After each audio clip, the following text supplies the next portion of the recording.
দৃষ্টিনন্দন নারায়ণগঞ্জ সিটি কর্পোরেশনের স্থাপনা সিদ্ধিরগঞ্জ লেক। গরমের এই প্রশান্তিতে অনেকেই সিদ্ধিরগঞ্জ লেকে বিভিন্ন বয়সের মানুষ অনেকটাই স্বস্তি পেতে শুরু করেছে।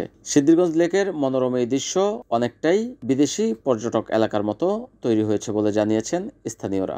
অনেকে তীব্র গরমে সিদ্ধিরগঞ্জের এই লেকের পাশে গাছের নিচে সুশীতল ছায়াতলে এসে আশ্রয় নেন বিভিন্ন বয়সের সাধারণ মানুষ। তবে কিশোর কিশোরীরও দুরন্তপনা কম নয়। সিদ্ধিরগঞ্জ লেকের পানিতে তীব্র এই জ্যৈষ্ঠের গরমে অনেকটাই শীতলতা অনুভব করছেন কিশোর কিশোরীরা। কিশোরের দুরন্তপনাও থেমে নেই এই শীতলক্ষার লেকের পানিকে ঘিরে। তীব্র গরমের হাত থেকে বাঁচতে অনেকেই সিদ্ধিরগঞ্জ এই লেকে এসে গোসল করছেন গরমের হাত থেকে বাঁচতে। তবে অনেকেই আবার ছোট ছোট জাল নিয়ে মাছ ধরতে দেখা গেছে সিদ্ধিরগঞ্জের এই সৌন্দর্য বর্ধনের লেকে।